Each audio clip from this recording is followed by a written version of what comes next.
Hey guys, good morning. It is about 10:39 a.m. here on May 4th, 2020 AD. May 4th, May the 4th be with you. Today is Star Wars Day, although honestly the background picture on my computer is Star Trek. That is the incorrect science fiction franchise, I know, but it is Star Wars Day, so I would encourage everybody to grab a Star Wars comic if you have access to uh, Disney Plus. Watch a Star Wars movie if you have the DVDs. Pop on out. It is a celebration of all that is Star Wars. One of my favorite days of the year. I will tell a true story real quick. So, um, I was supposed to get dressed up my first year teaching in Jedi robes for May the 4th, and Mrs. Speciale wouldn't let me. She's like, "No, you got to dress nice. Indian Springs News is going to interview you." So I'm like, "Oh man!" And I had my robe out. I was going to bring my lightsaber. And I was like, "Yeah, I was just like ready to go." And turns out that's when all the people from the Clark County School District showed up in my classroom and gave me my award for the new teacher of the year for that year. So it was actually probably pretty good that, like, Dr. Wiseman's bosses walked in and I wasn't wearing a robe and quoting the movies and totally swinging a lightsaber at some kid's head. That worked out for the best at that time.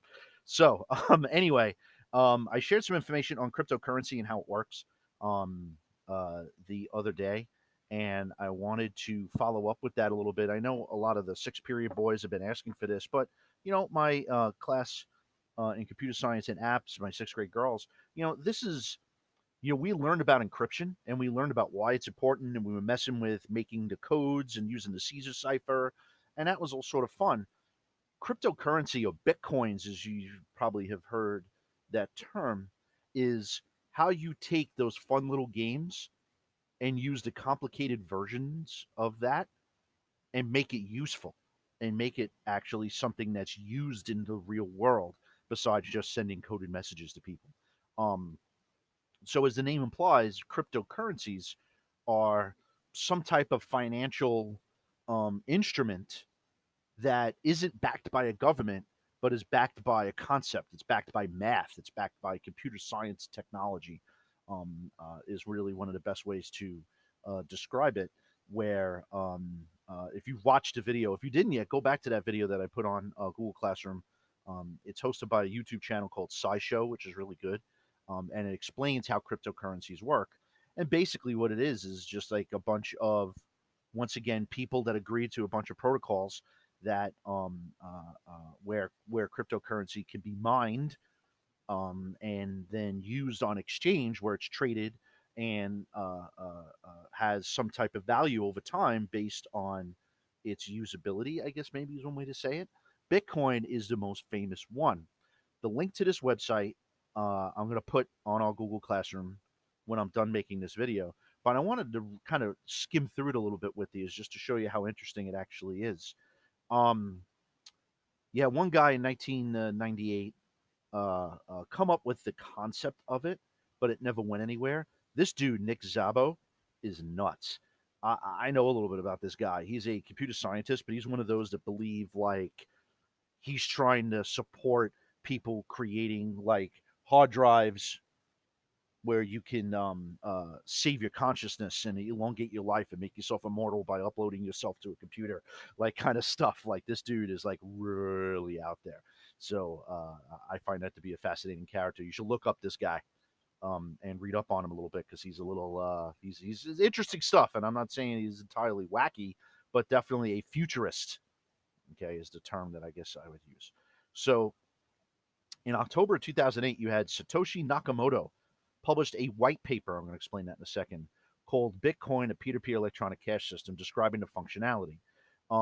A white paper is a paper that scientists who are doing research will publish papers showing the results of their research. Think about it as like a science fair project, but a science fair project done by professionals and people that have their PhD doctorate degrees and stuff like that.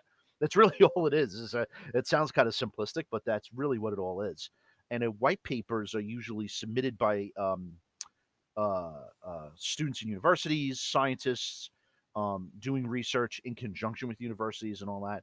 But you also have some other ways where even someone like myself, or when you guys get older, can submit a white paper if you're doing some type of research, and then it's peer reviewed, meaning other people in your field read your work, try and repeat what you did to see if what you came up as a result of your research is true.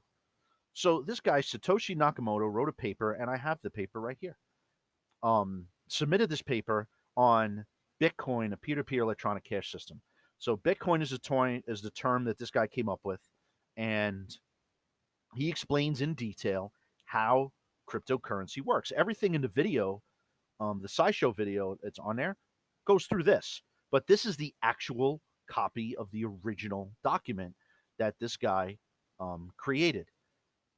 And it goes in detail how exactly using cryptography, computers and large pools of computers can work at these hashes and create the public and private keys, keep track of the transactions, show the timestamp of when they happen.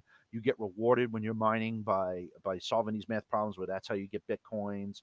And this is a very technical document. I'll make a link to this as well and share it on our Google Classroom after this. I'm done making this video, and it's really really fascinating. It really is, and not very long. This is like a what 7-8 page document, 9 pages with references. Okay, so very very interesting stuff. There's some math stuff on here that I can read this, but even then I'm not well um, read in how to interpret this function. It's just it's the sum of all numbers from 0 to infinity.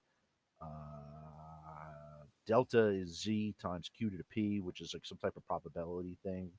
And then you have e, the natural number. That's always fun. K exclamation point means factorial. So yeah, I would have to play with that just to kind of understand it a little bit better. But there's some math in there that you're not really going to be interested in. But this is the document that if you wanted to make your own cryptocurrency and knew enough about programming and cryptography, you could just make your own and call it like, Rob Coin, or talking my audience, Ellie Coin, if Ellie's watching this, or Rome Money, right? You can just make your own cryptocurrency. The really interesting thing when you read this, Satoshi Nakamoto, whose true identity remains a mystery. No one knows who this guy is.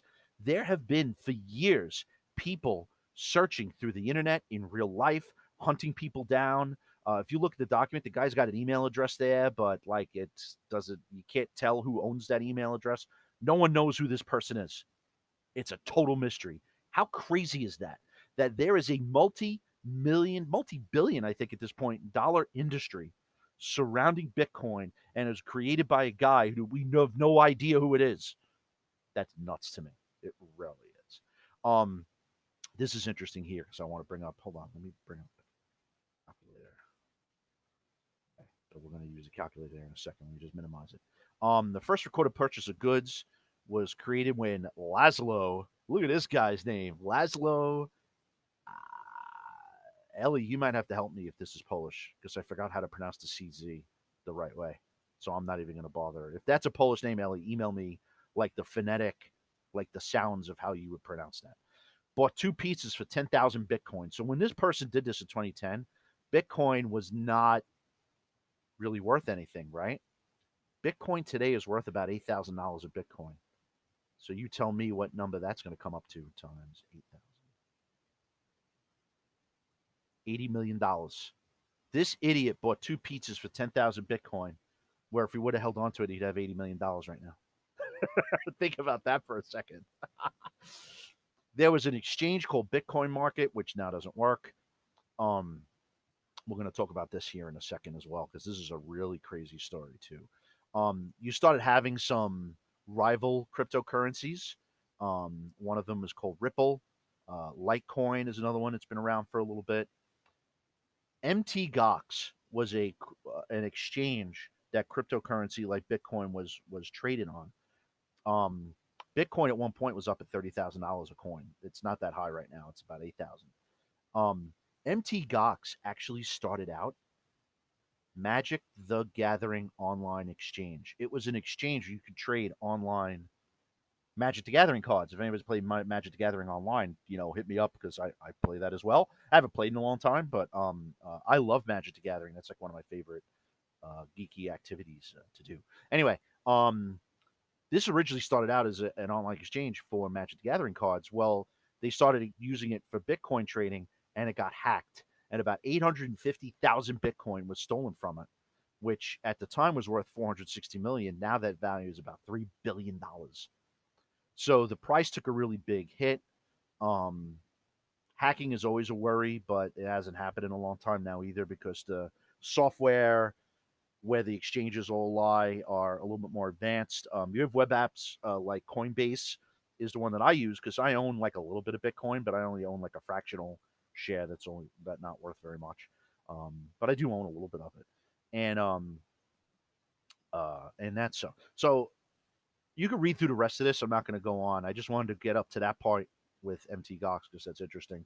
Since then, Bitcoin took a hit financially, meaning like the worth of the Bitcoin went down and it's never really recovered. However, it's up at about $8,000 a Bitcoin right now. So, um, is it worth mining Bitcoin? Well, I will tell you in one of the parts with this that we would have to discuss is you would need a computer with some pretty seriously good hardware on it to mine the Bitcoin, and it needs to be running 24 hours a day. And that uses electricity. The computer is going to get kind of hot. So you need to cool it. So you're running fans and doing all this other stuff that your electrical bill will go up. So will your electrical bill offset, like, will it cost too much to run the electricity in worth of how much Bitcoin you're able to get? Is a big question. So you got to watch out for that. Is it worth investing in Bitcoin? I'm not going to tell you yes and no. You need to do research on that. And as you get older and are able to do such things, you have to, ask yourself whether it is a worthwhile investment strategy. I own a little bit of it. I own more stocks and stuff is my investment thing, but um, I do own a fractional. I have like 0.02 shares of Bitcoin or something crazy like that. So I'm going to put the link to this website. I'm going to put the link to this paper. You check it out. If you have any questions, I'm going to do a survey probably and ask you guys to interact with this and ask you some questions about Bitcoin.